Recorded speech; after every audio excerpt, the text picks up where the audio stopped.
Hey everyone, Eric here. In this video, we're checking out the Super 40 from Master Effects.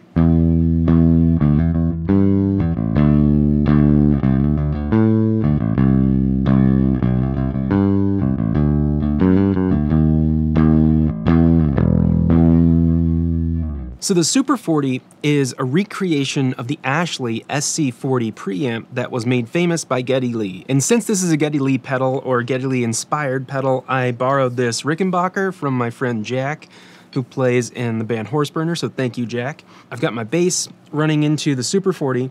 The Super 40 is running out to the effects return of the Boss Katana, and the Boss Katana is sending the record out into my interface. So we're bypassing the preamp of the Katana altogether, and so this is the clean signal. Barely there. Kick on the Super 40.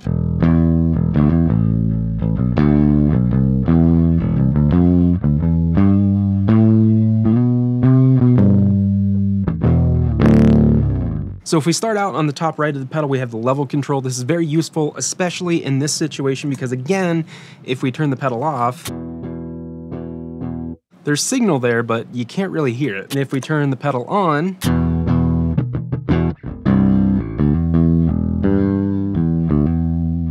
so we have a lot of volume boost inside the Super 40. Of course, we can control the output with the level control.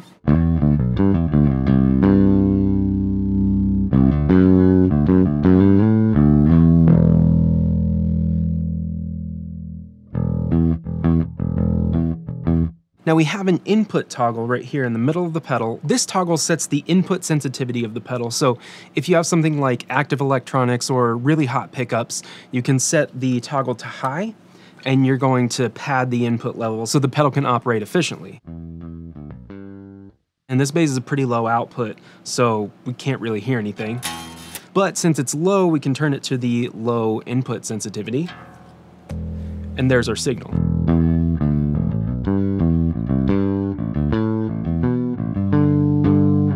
Moving on, we have the top right of the pedal, which is the gain control. This sets the overall gain of the circuit. This seems to me to be a pretty clean sort of platform, but if you really dig in, you can start to get it to distort, and you'll hear that and see that visually because there is a red LED peak meter right here. Once you hit the peak, it starts to distort and this LED lights up. So if we want a cleaner sound, we can turn the gain down.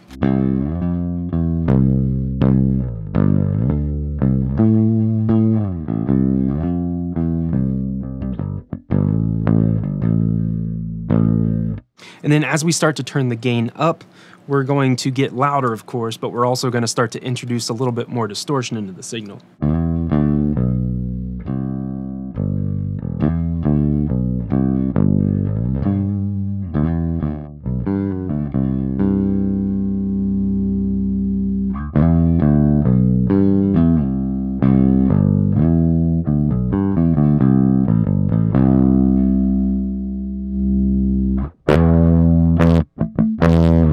Now right there you can hear and see that if we really dig in, we're gonna start to turn the peak meter on because we're hitting distortion.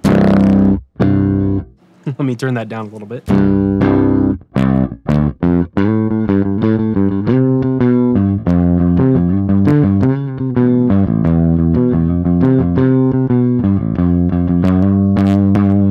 And then from here we can go up more.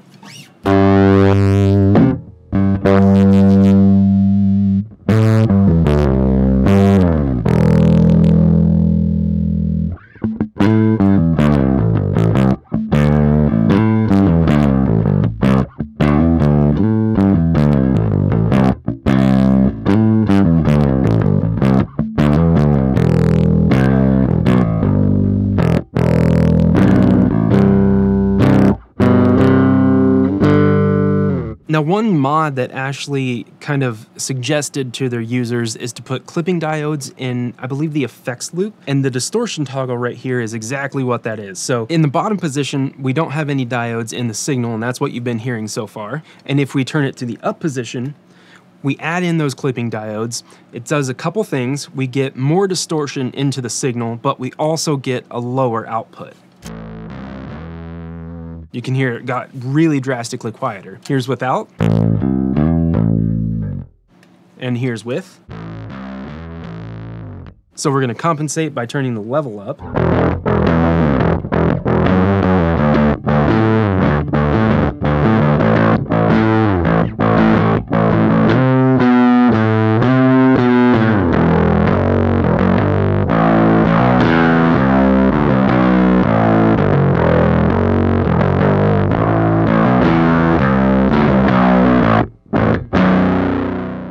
Before we move on, I want to talk about the pre and post toggle over here. So this toggle controls where the output is placed. So in the up position, we have it after the EQ. So that means we're going to go through the EQ and then go to the output. If we put it in the pre position, we're actually sending the signal out to the output before we get to the EQ. And that's going to bring us to the EQ. I'll turn that EQ toggle to the post so we can hear what the EQ is doing. And we have a semi-parametric 3-band EQ. We have a low shelf, a high shelf, and then we have a parametric mid control. So let's start with the low band. This is a low shelf. So if we think of a shelf EQ, it's going to take a frequency and everything below it or above it, and it's going to amplify it or attenuate. The EQs are active, so we can both boost and cut. We have dB and HZ controls for each EQ band. Now, dB is going to be how much we boost or cut. If we want to boost, we turn it up past noon.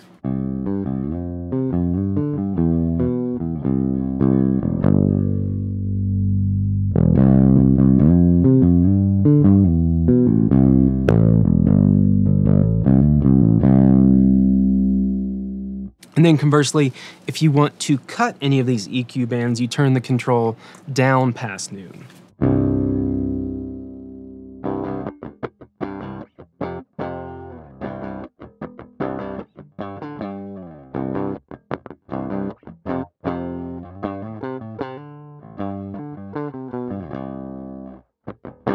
Now, in addition to the dB control for each band, we have the HZ control, and this lets us move where on the frequency spectrum we want the boost or cut designated by the dB control to happen. So since this is a low shelf, what we do is we take a point on the frequency spectrum and then everything below that frequency we're going to boost or attenuate. So I've set it to a fairly severe boost, and we're going to start from the bottom. So if we think about it on a graph, we're going to start all the way down at the very lowest frequency. And then once we start to turn the HZ control up, we're going to move up the frequency spectrum farther and farther.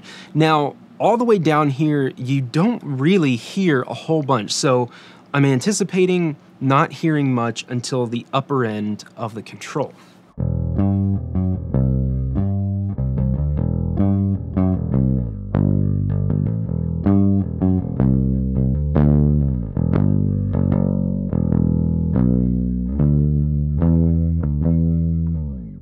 So that's at 20 hertz. Let's go ahead and go up.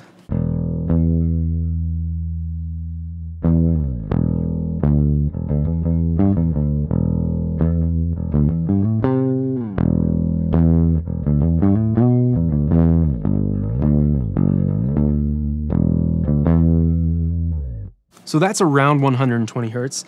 Let's keep going up.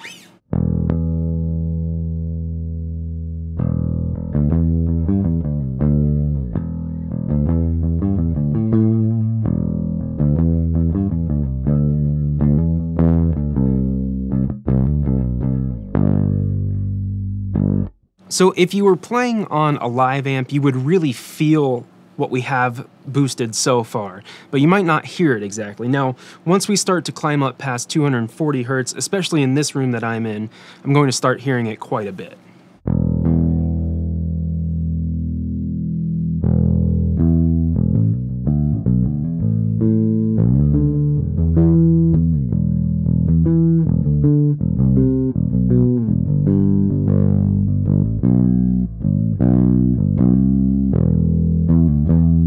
The high shelf over here on the right-hand side is going to do the same sort of thing, but we're going to pick a spot on the frequency spectrum, and then everything above that spot we're going to boost or cut. So if we have the control at noon, we're not going to boost or cut any high frequencies.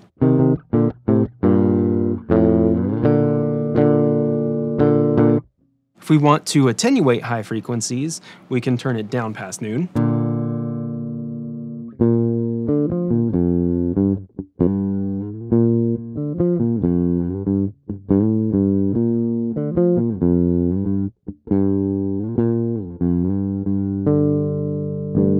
So we're taking all of the high end out of it. Now, if we want to boost it, we can go back to noon.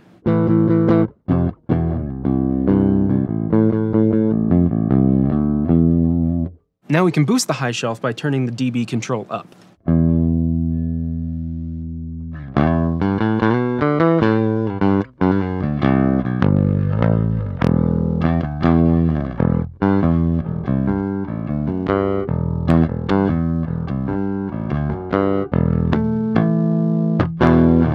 And then of course we have the HZ control, the Hertz control, that lets us shift where that shelf takes effect. So right now we have it on the lowest setting, which means we're boosting the most amount of high end that we can, because we're taking frequencies above the lowest value on this control.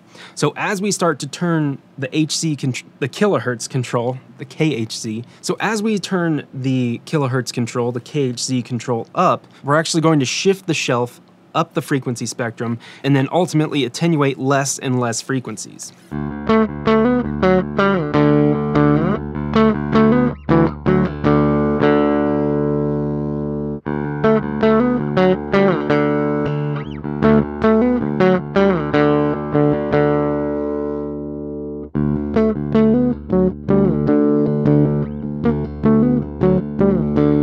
Now this will vary pretty wildly with whatever guitar or bass you use. This bass right here has pretty weak output and not a whole bunch of high end to boost or cut, so we're getting a more subtle effect overall. Next we have the mid-band control. We have, again, a dB control for the boost or cut, and we can control where on the frequency spectrum that boost or cut takes place. So if we want to scoop the mids, we can turn the dB control down.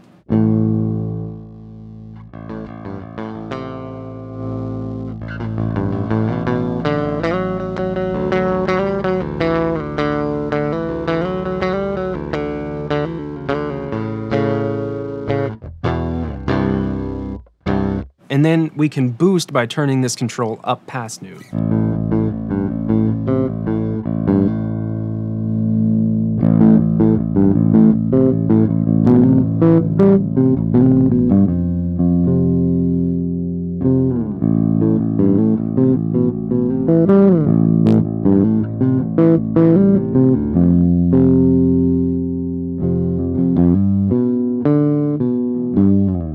Now we can sweep that boost left and right in the frequency spectrum. If we turn the HC control all the way up, we're shifting that boost all the way up the frequency spectrum, and this goes all the way up to 8K.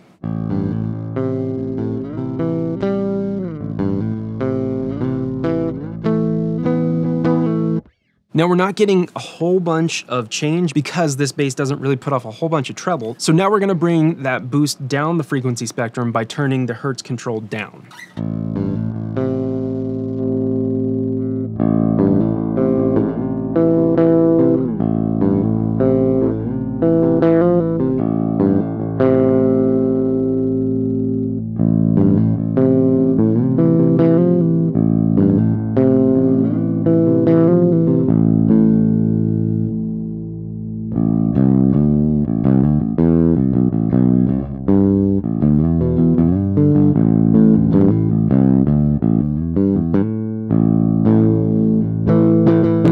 So now I have my Woodwright Warlord plugged into actually the cross dissolve to give us some distortion, and then into the Super 40. Then we're running out to the effects return into the interface. I wanted to demonstrate how the Super 40 sounds on guitar, even though it is more of a bass-centric pedal, and I brought in the cross dissolve to give us some drive, just so it's a little more apparent what the pedal's doing. So here is a flat sound.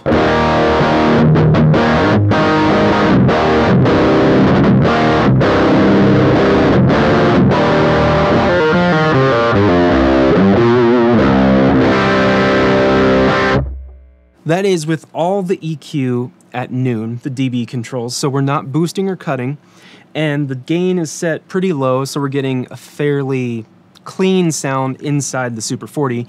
The only distortion we're hearing is from the cross dissolve. So now let's go ahead and start to boost the low end control, the low shelf right here. We're gonna start at the higher end on the HC control, so immediately we'll start to hear exactly what it's doing.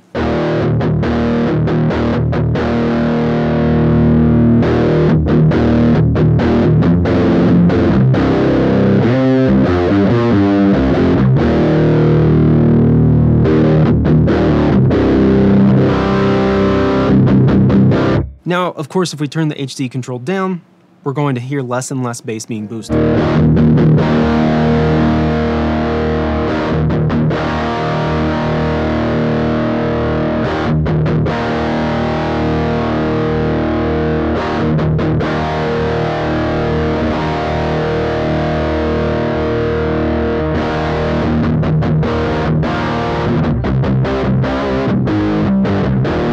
Let's move over to the high shelf and start to turn that up to hear exactly what it sounds like when we boost all the way up at 8K.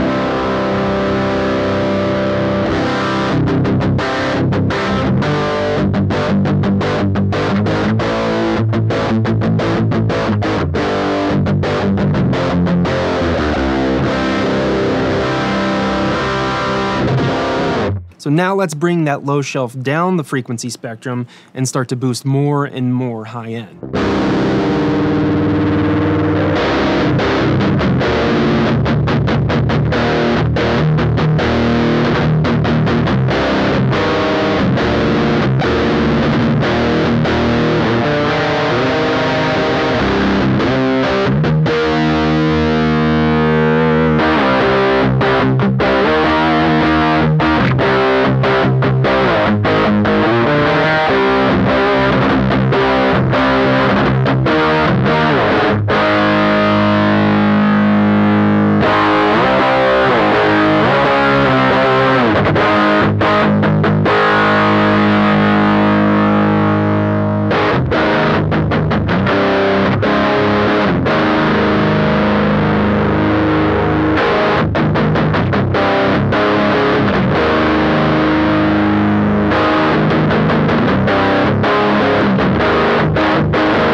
Now at the bottom you can hear that we're starting to get into a lot of the mid-range actually, which brings us to the mid control. Let's go ahead and turn the mid control down to get it like a scoop sound.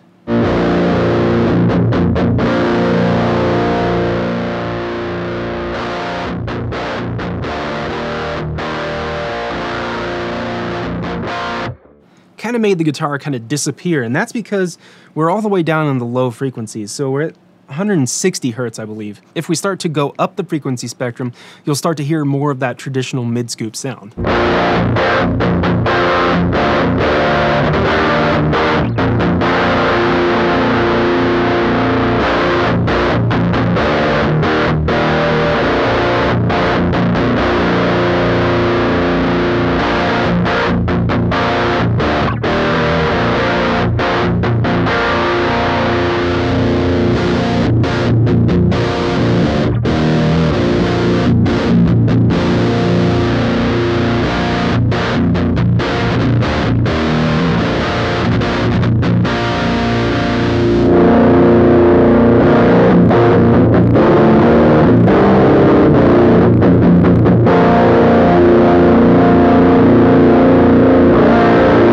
Now let's go ahead and hear how it sounds when we start to boost the mids.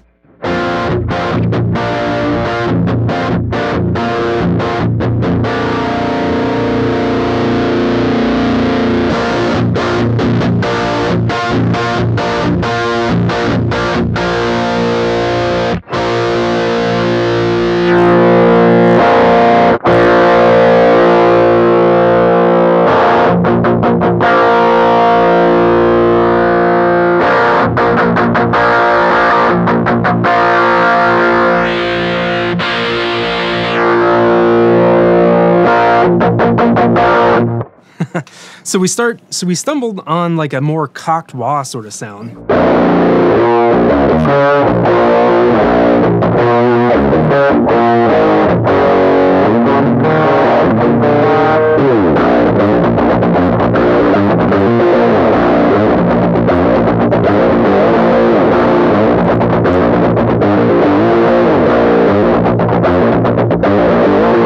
I hope you dug this look at the Super 40 from Master Effects. If you want to learn more, Check the description below because I'm going to leave links to the Master Effects website. You can learn more about the pedal. You can even buy it from Master Effects directly. I want to send a huge thank you to Tim from Master Effects for sending this pedal over so I can make this video. And thank you so much for watching the video. I hope you're doing well out there. I hope you're staying safe. Most of all, I hope you're taking care of yourself. I'll see you in the next one.